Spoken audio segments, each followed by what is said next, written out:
ስማ ኮርስ መሸጥ ልጀምር ነው እባክህ። ኑሮ ይገፋ ማለት በዚህ። አዎ የምን ኮርስ ነው የምሸጠው?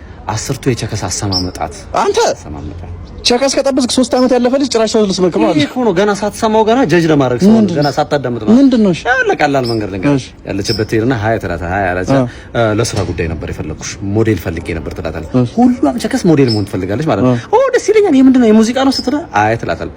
እና የምንድነው ስትል የህይወቴ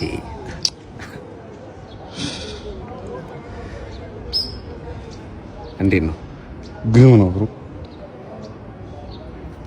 ሌላ ደግሞ ሌላ አለ ጓደኞቿ ጋር ልክ እስኪሰበሰቡ ተጠብቅና ማለት ነው ከናንተ መሃል አንድ የምወደው ሰው አለ ትላለህ። ከዛ ግራ ይጋባሉ። ሁሉም እንዲያፈጣህባት ላይ ማን እንደሆንሽ ታውቂያለሽ፣ ማን እንደሆንሽ ታውቂያለሽ፣ ማን እንደሆንሽ ታውቂያለሽ፣ ማን እንደሆንሽ ታውቂያለሽ ስትላት ያማል። እስኪ ሌላ ነገር በቃ ውዝድርና ሊስትሮ ስንት ነገር አለ። አንዴ እስኪ ያን አትሞክርም?